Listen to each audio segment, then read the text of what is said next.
दोस्तों, India alliance काफ़ी धूमधाम से बनाया गया अलायंस था। कांग्रेस इसका नेतृत्व कर रही थी, लेकिन जैसे जैसे समय बीतता गया इसके घटक दल भी टूटते गए और एक समय ऐसा आ गया है कि जो कि आपस में ही ये लोग एक दूसरे को ब्लेम कर रहे हैं।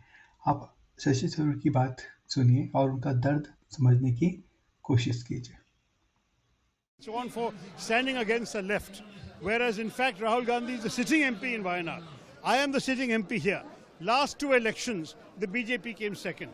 If they are really so concerned about opposition unity, why are they undercutting my vote by running a candidate whose campaigning has been entirely against me? I have not heard the left speaking against the BJP. They're speaking against me all the time and trying to take away, for example, minority votes, Muslim votes and so on. This is a tactic which can only help the third party, namely the BJP. So I'm asking the CPI, what are you talking about? Why are you doing this here and then demanding alliance, dharma and Wayanad? Be consistent. That's my message. दोस्तों, आपने शशि थरूर को सुना और वो कह रहे हैं कि CPIM वाले, कम्युनिस्ट वाले जो हैं वो बीजेपी की बी टीम बनकर काम कर रहे हैं। वो अलग बात है कि बीजेपी की आइडियोलॉजी और कम्युनिस्ट की आइडियोलॉजी कभी भी एक जैसी नहीं हो सकती है।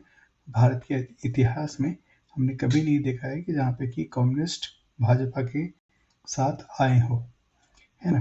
तो उसके साथ से अगर आप देखते हैं तो ये आपको एक सीधे से समझ में आता है कि भाई जितने भी अलायंस पार्टनर है ये आपस में ही लड़ रहे हैं, या फिर इनकी मजबूरी है कि भाई जो ज़्यादा भारत की पॉलिटिक्स में अगर रेलेवेंट रहना है तो सीटें आपकी आनी चाहिए।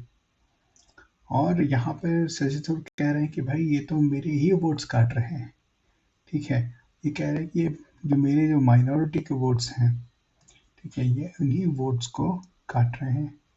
तो जो परेशानी क्या है कि जितने भी इंडिया अलायंस के मेंबर्स हैं, जितने भी घटक दल है, उनका जो प्राइमरी वोट बैंक है वो है माइनॉरिटी, जिसमें कि आपके ईसाई हो गए, मुस्लिम्स हो गए, ये इनका प्राइमरी वोट बैंक है और सबका वोट बैंक यही है, ठीक है ना। तो इन लोग अलायंस बना नहीं और चला भी नहीं, ठीक है ना। तो जितने भी जो भी कह रहे हैं वो सारी बातों से मैं सहमत हूँ, ठीक है।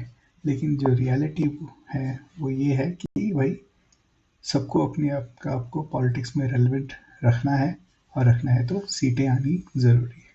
अगर वीडियो अच्छी लगे तो वीडियो को सब्सक्राइब और शेयर ज़रूर करें। धन्यवाद।